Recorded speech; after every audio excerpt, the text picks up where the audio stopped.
Welcome to my podcast. It's me, Ben Bankas, and I am on tour always. And I want you to come. There's still a few tickets left. Coming up, Austin, Texas, August 13th to 15th. A few tickets left. Wednesday, August 19th until Saturday or Friday, August 21st. Red Bank, New Jersey. We just added another show because everything's sold out August 19th. Then I'm going to be Bensalem, Pennsylvania is sold out. Portland, Oregon, we have tickets left August 27th to 29th. Charlestown, West Virginia, we sold out September 5th, so we added September 4th. Tickets are going fast for that show. So Sunday, September 6th, Aurora, Illinois is sold out. Austin, Minnesota is sold out. Calgary, Alberta is sold out, but we added a show September 13th on Sunday at the Deerfoot Inn and Casino.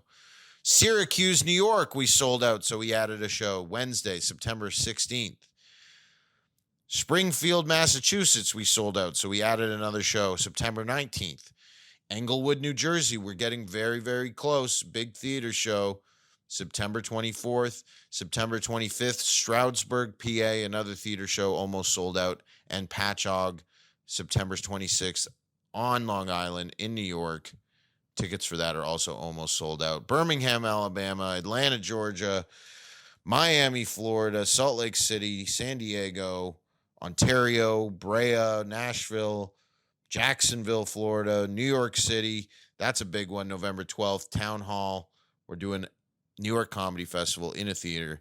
Then I'm going to Port Charlotte, Florida, Tampa, Florida, Orlando, Florida, Sarasota, Naples, Niagara Falls, Ontario was just announced as well. And finally, we're ending the year in Chittenango, New York. I've never been there. I don't know where it is, but thank you.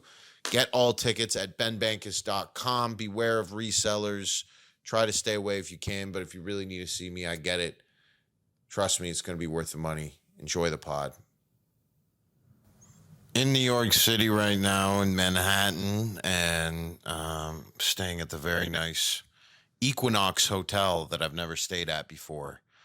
That is it's like Fat Camp. They have a gym here. It's part of the Equinox gym. So I'm doing Fat Camp, doing classes and stuff while I perform at night at Bananas Comedy Club in Rutherford, New Jersey, in the lobby of I don't know what hotel it is, but it's actually not a bad hotel, and the people who work there are nice. I like them. The room, it's a bit of a banquet hall in a hotel lobby, but hey, everybody starts somewhere. Everybody who's done an arena has performed at the banquet hall in Rutherford, New Jersey. Everybody who's done anything interesting in comedy has performed at some of these places. I mean, once you're doing Rodney's, although Rodney's, I saw a couple comics going there and doing little mini tapings of material there. So maybe I don't know. What do I know? What I know is that the shows that are coming up that I'm preparing for are actually like legitimate. These are comedy shows that I've been working towards my entire career. Meridian Hall in Toronto is still the biggest show that I've ever done. 3,200 seats, sold out. And I love Toronto, but the whole dream is make it in America. You can't just be well known in Canada and make it. Like fucking Don Cherry. Look what they did to him. If you're well known in Canada and you quote unquote make it in Canada, like, Jerry D or these, you guys don't even know who these people are. Trailer Park Boys were actually successful outside of Canada. That's why everybody knows them. That's why they're nobody really knows who Jerry D is. He's the host of Family Feud Canada. And, he was funny, but he didn't really make it outside of Canada. So it's tough because if you get canceled by Canada and you only have Canada, you're fucked. So you got to make it in America. Every comic, they're lying if they say, well, I don't want to make it in America. I just want to be a Canadian comic. I just want to be a well-known that's pathetic. Okay. I'm trying to make it here, and these shows coming up. We got Englewood, New Jersey, which is going to be just this incredible theater. It looks beautiful, 1,500 seats, and I'll tell you a little secret. Originally, they were thinking about taking tickets off of sale. They didn't want me to announce whatever, but they realized that what I'm doing is comedy. It's not any crazier or different than anybody else's crazy comedy or comedy that goes the other way politically, quote unquote, politically. Bergen Performing Arts Center, but they made the right choice and they kept the show on. And now it's looking like we're going to easily sell it out. And I mean, Ben Salem, that's a big room. That's a casino. It's more of like a ballroom than, it's a conference-esque. But these are cool things to do, I think, personally. I think it's a cool part of the career that I'm really trying to cherish it. And, because I cherished Yuck Yucks. I got the Yuck Yucks tattoo. Those were awesome days, especially when I started selling out my own show at Yuck Yucks. And that was like my first little taste of a bit of cash. And yeah, it changes. You start to think differently. Well, you should. Some people don't, and then they get left in the dust. And this is a longevity game. This is a marathon game. This isn't, oh, well, like the people who, I want to get into comedy. And shut the hell up. If you're not in it, you're done. You got people 10, 15, 20 years, 30 years, 40 years ahead of you selling tickets, and you don't even know how to sell, or they don't even think about selling tickets. They just want to I want to be a comedian in the community. I want to be part of the comedy community. Oh, yeah. That's going to get you far. The comedy community. When you start comedy, that's the whole conversation is to come, well, what's the community like over there? What do you mean what's the community like? Because a lot of people start comedy. They want to first, they think they're going to meet girls. There's no girls. The girls that you meet, if they're doing comedy, they're out of their, most of them partially out of their minds. And then you get mixed up with a female comic, and you're both doing open mics, and then that's it. That's the end of your fucking career. Seriously. So what? You do open mics and you think that, maybe one day somebody's going to see my set, and nobody's going to see your set. Nobody's watching your set. There's no scouts. There's no Hollywood. There's nobody from the Comedy Store maybe if you get to the Comedy Store, maybe on a big night, maybe you have the right agents, you have the right managers. You've already been in the business 15 years, and you invite the right people. Maybe. Or, obviously, look, there's always exceptions. But generally speaking, you're a new comic. You don't have a hope in hell of impressing anybody. Nobody's coming to see you. The only way to get better is to film yourself, watch it, and post it. Right? That's the only way for anybody. The only people who are going to see your set and actually help you are going to see it online while they're taking a shit, scrolling their phone. Nobody's coming to shows going, what's the new talent? Because that industry's dead. The old industry, it's still alive because the people who started it are still alive. But in terms of even, look, I think, I really like Matt Rife. I think that he should, how is he not getting Hollywood movies? Or maybe he is, maybe I don't know. But in the old days, you do that well, you get Hollywood movies. But there's always this weird hesitation where, it used to be that stand-up and movies were kind of one career, but it's not the same anymore, because then it becomes stand-up and podcast, or it becomes stand-up and this, or it's still possible to be in those things, which is, at the end of the day, what I want to do. And then, people go, I have people at my show, somebody after a show goes, just never change, no matter how much money they offer you. I'm like, shut the fuck up. If they offer me 20 million, there's some crazy amount, and go, listen, we need you to keep your mouth shut for a couple months. That's a break for me. First of all. And yeah, do I see things that I don't agree with? Yeah. I'm, looking at X, I see that these videos going viral of this guy debating all these Muslims and Indians in Oxford University. I'm just like, what the fuck is that? What is Oxford University?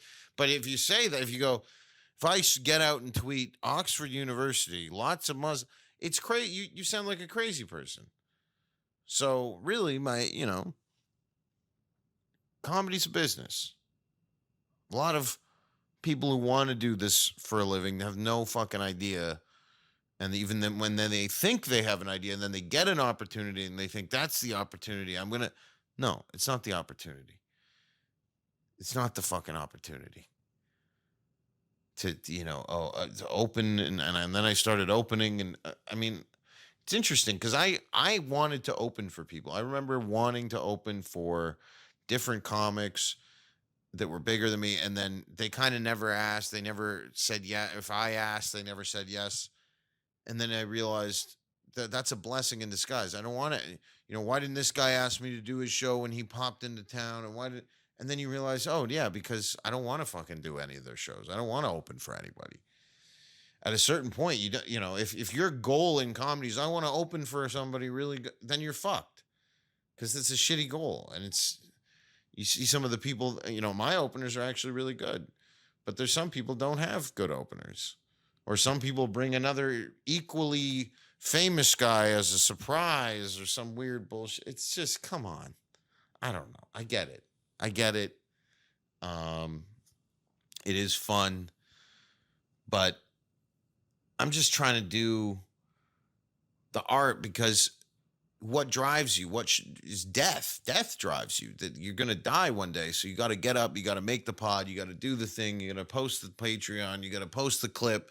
You got to try that. You try this. Push people to the limit. Push yourself to the limit. Be better. Because what? Then you're dead, and then there's nothing, and then you can't try anymore. So I want to put out.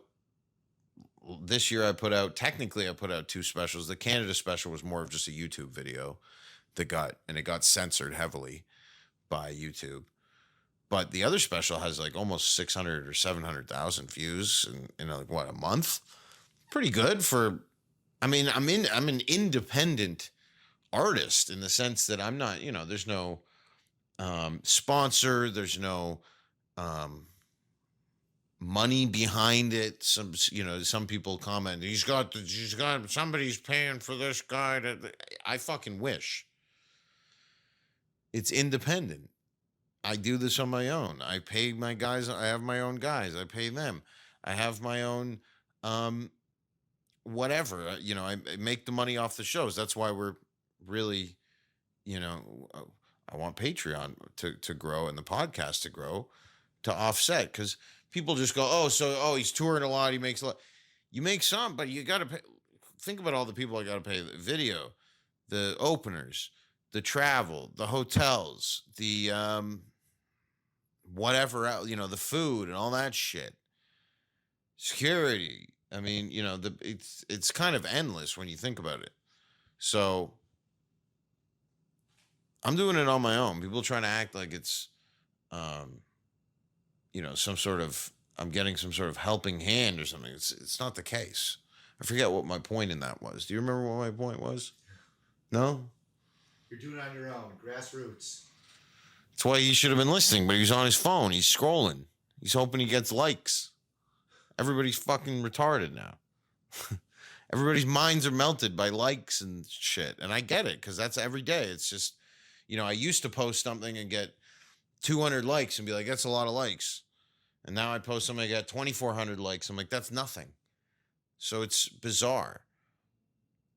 I forget what my point was, that doing it on my own and shit like that, and having openers. And you have to have a podcast, because I don't want to have a podcast. I'd love to. I'd like it to be 1972. Like, all these comics, I don't want to do social media. It's the same thing. You have to. There's no choice. I'm a comedian, but I don't do social media. Then nobody knows who you are. Nobody's ever seen any of your bits. Technically your bits don't even exist. You're doing it in an open mic. It's not on the internet. It doesn't have likes. It doesn't have views. Views, likes. That's what the fucking currency is of the business. So you have to go out of your way to become not just a comedian. Yeah. Oh, like I remember when I started Yuck Yucks and their comics would talk to you and go, it's not like the old days. Used to be able to make $150,000 a year in the 80s doing yucks.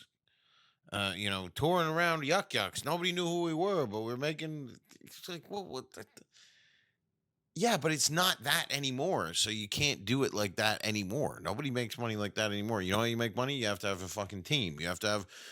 Um, there's a lot of moving parts. There's a lot of things happening. You can't just, and then people are like, you must get a lot of pushback. I mean, who's, oh, don't read the it's like everybody's got an opinion on it too. Everybody wants to tell you how, oh, maybe you should have done it like that. Like the other night, like I had these heckler guys. I just can't stand it. When I first started touring the States and the hecklers, and I was just, honestly, I was just so happy to be in America. I was just like, oh, yeah, this is great. And I knew what to do. I dealt with the hecklers. And some of those were great bits. But now it becomes like, if you're actually, like, if it's one thing if you hate me and you just ended up at the show and you didn't realize.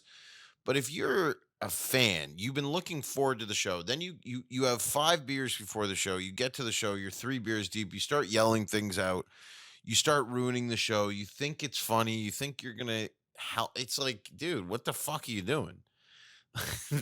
Like, I don't know. But I'm still having fun. I mean, I'm not saying I'm not having fun, but I'm saying that the conditions change for what fun is in a show. If it used to be, I'll have, fuck it, I'll just drink, I don't care, yeah, scream out, yeah, ruin the show, blah blah.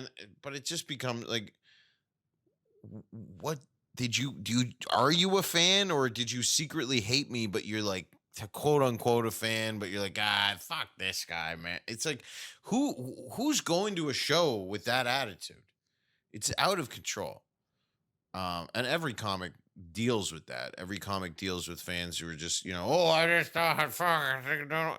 I mean, even at Mothership, they have to, the amount of people they have to kick out at Mothership, that like Rogan goes on stage and people are like, Joe, please, I have a question or whatever, and they're just like, get the fuck out. So it's just what it is. But this is what we talk about. We talk about whatever the fuck I want to talk about. Oxford University. You're lucky a Muslim Palestinian kept you safe to be able to. Oh my God. I can't, like, I just.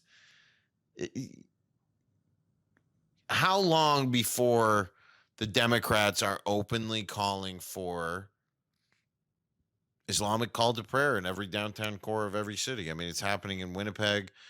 That's supposed to be okay. That they have the why do they have, you have church bells? This is a Christian country. And that's the whole problem, is that they stopped allowing, the government stopped saying, God bless in Canada at least, and saying it was a Christian country and Judeo-Christian values, and people go, oh, fuck Judeo-Christian values. Bro, you have a fucking monster, hat on. You're a retard. There's a lot of retarded white people too who are helping, not just leftists. There's a lot of retarded people on the right who are helping the left fuck everything up with Islam and communism. And then they just go, well, Islam and communism, that's the Jews that did it. They're the ones who want to kill the Jews. Okay, Karl Marx was a Jew. There was a lot of Jews who didn't like him.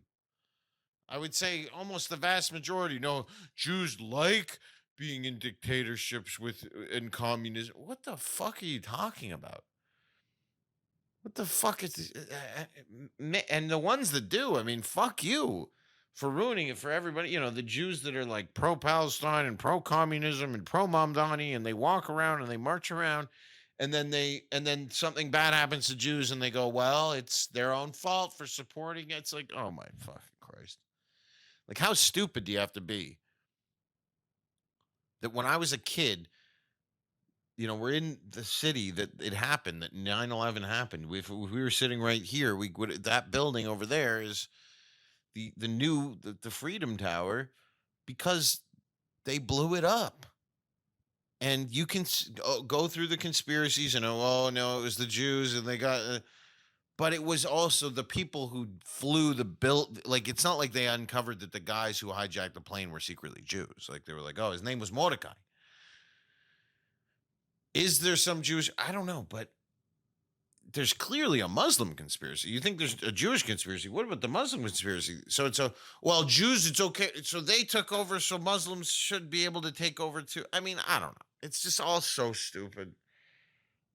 Like, there's just like, I have a joke about it in my act. If you come see me live, there's limits to every culture. There's limits, especially in North America. It's like, you could, okay, you're Muslim, but are you actually Muslim? Okay, you don't eat the thing, and then and your wife wears the thing, and you don't listen to rock and roll or rap or anything.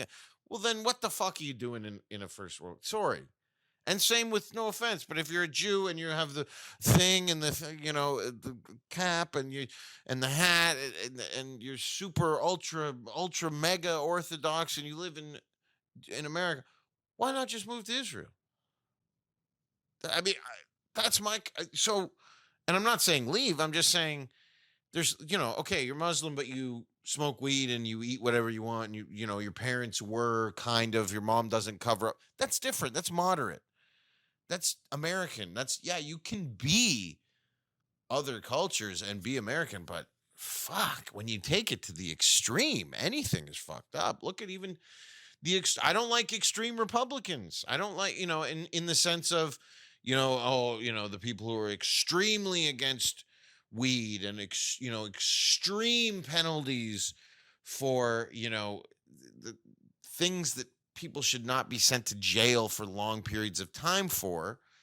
And this weird Republican attachment to the privatized prisons and stuff. And that shit's fucked up. I don't think that's extreme. Extreme anything is, people call me racist. I'm not racist. And I'm definitely not an extreme racist. I make racist jokes in passing and tell them on stage the jokes that I would tell my best friends of any race and make them laugh. And that's just what it is. It's really just banter. If anything, it's locker room talk. It's adult male themed, which women like. That's why women want to fuck men, is because men have their, when women go, he's funny. That's a sense of humor. That's their being part of something. And, well, my boyfriend would never make a horrible joke like that. Well, then your boyfriend is not fucking funny. Your boyfriend's a loser. Okay? Your boyfriend's some little skinny little, fake pretending not to be a twink. Like, that's not funny. What's his joke? What's his big joke? Nothing.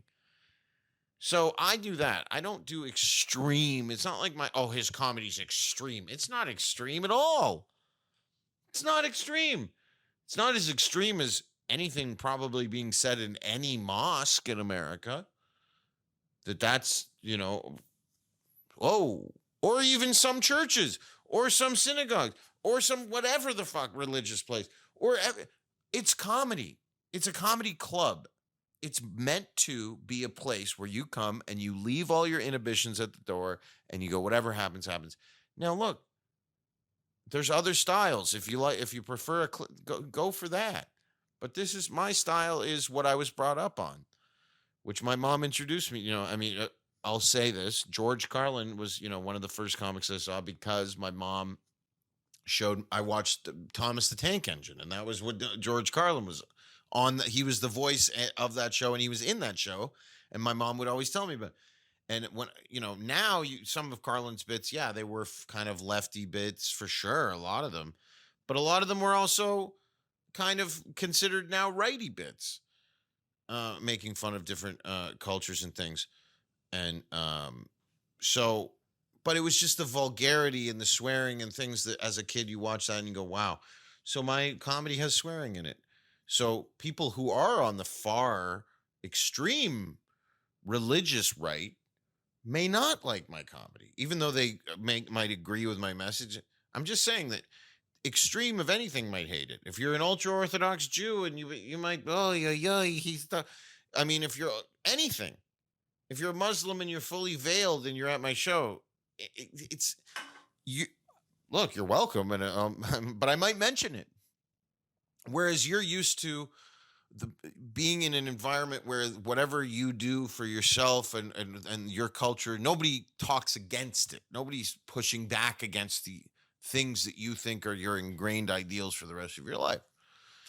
So my point in this is the West, church bells, to me, I like the sound of them. The sound of the Islamic call to prayer doesn't do it for me. It doesn't. I don't wake up and go, you know what? I want to go to Equinox. I just heard that doesn't make me go. I just got to get to Barry's boot camp. I got to go for a run. I got to, I got to make money. I got to. It's just like this weird. It's the cultures. There's so much encapsulated in that, and I get but it's church bells. You can hear church bells and not necessarily think like, oh my God, it's Christianity's coming. It's already here. That's who won. That's what year it is, 2026. Because why? Because Jesus, blah, blah, blah. We already know that. It's not the Muslim year. It's not the Jew year. So can we act like it? Can we simply go, okay, yeah, okay. Maybe that was because it's not about Christianity and being strict and extreme. The beauty of Christianity was that it allowed people to be less extreme. You can be a Christian, but not be going to church every, 5 seconds. Whereas with some of these other religions, they're a bit more extreme. Okay. Islam, you got to fucking go a lot. You can't just be, again, if you're a moderate, but being a moderate Christian they're accepted a lot more at churches than a Muslim who barely ever does praise and doesn't participate. And maybe I'm speaking on my ass. I've never been to a mosque. I don't really have the drive to go to a mosque. I've been to a synagogue. I performed at it. I had a horrible show once at a synagogue. It literally made me anti-Semitic a little bit, even though I'm partly Jewish. But I was like, this is fucked up. And these people are pieces of shit. Because they were just like, oh, yeah. I was like, I can't fuck them. I've been kicked out. I actually got kicked out of a Jewish golf course for performing something that they didn't like. And all the Jews got mad at me. And I think I might have even said Free Palestine that night just to fucking joke around. That was way a long time ago, by the way. But I'm just saying that I've pissed everybody off. Don't act like it's like, oh, he only pisses these guys off. Anybody who's entrenched and so sure of themselves, because what I'm sure of is that I want a future for my family that is bright. I want things to be safe. I want the poor people and the loser people to get a life and get their shit together. I don't want them to die. I want them to wake up and, maybe I'd make jokes about them, maybe saying that I want them to die, but I don't want them I want them to snap out of it. Try at life, especially the young people who are losers. You're 17 to 25 and you're a loser. You can fix that. You have a lot of time, but do something. Don't just, oh, well, I chose communism and working at Starbucks because that's the stupidest thing ever. First of all, Starbucks is a capitalist. Without capitalism, it wouldn't exist. Even communist countries want to have Starbuckses and fucking McDonald's, and then they have to pay. The capitalist country benefits those. Russia, for instance, they had to close all the McDonald's, and then they made them into some weird fake state-run McDonald's that was kind of similar to McDonald's. I mean, because they want McDonald's, because nothing's better than in foreign countries, they love it. They love it. But then they go, oh, no, America better. Then why the fuck are they coming here? Why are they desperate to come here? Why are they hiding in fucking suitcases and truck beds and shit to come here if they don't think it's that great? Seriously. And even though all those immigrants going to Europe, you think that that's their end goal is to get to Europe? No, they want to get to Europe and then they get to England and then they get to America. Eventually. That's the dream. And what are they going to do in America? The same shit. Shit on the street and run around and throw clothes on the ground and sleep on the fucking feces.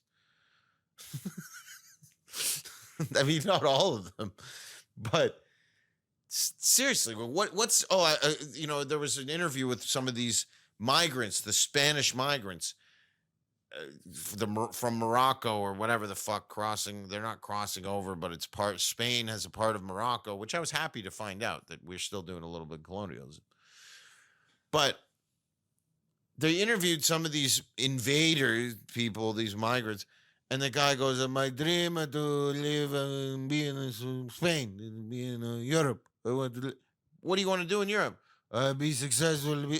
With that's yeah. They teach whatever weird underground illegal immigrant lawyer, human trafficker person that they tell them if anybody asks you why you're coming, you go for a better life or to succeed. But it's bullshit. They're okay lying in their culture. I'm not saying which culture that is.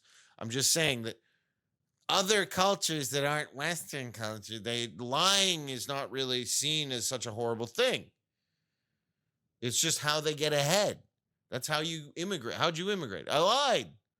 Lied about my age. I lied about my nationality. I lied about my religion. I lied about everything just so I could get in. And lots of groups have done that over time. That's how look, Jews survived the Inquisitions and a lot of the Holocaust to lie. But that's a little different when somebody's then lying as you're crawling over a barbed wire fence. What are they going to do? What's their big what's the word? Contribution to Western civilization. They're coming uneducated.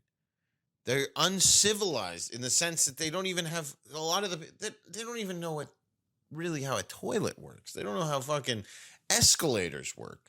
They don't understand the concept of wash your hands. I've been in a gas station bathroom and saw some Arab or Muslim or Indian, I don't know what he was, but he was horking and spitting in the sink and washing inhaling water through. And it's like, okay, I get that you did that in your country, but you're here now. You don't do that here. It's the same thing if I go over there and they want to teach me something. I would listen.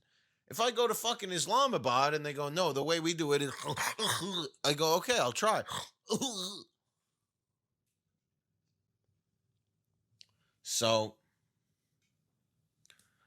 that was Bankas podcast this week. And if you want more, because I'm going to keep recording, but the rest of the show is on Patreon. This is how we're growing the Patreon. We're putting free content and then you can pay for more bonus content. Patreon.com/Ben Bankas, BenBankas. We also have some behind the scenes footage coming out on Patreon with me playing hockey, me at comedy shows. We also have bonus stand-up comedy on Patreon, a bunch of sets that I've never posted anywhere publicly of me at the Comedy Mothership in Austin, Texas. And there's even bonus specials in there from there's 3 years of shit. There's so much stuff. So please support me. Patreon.com/Ben Bankas.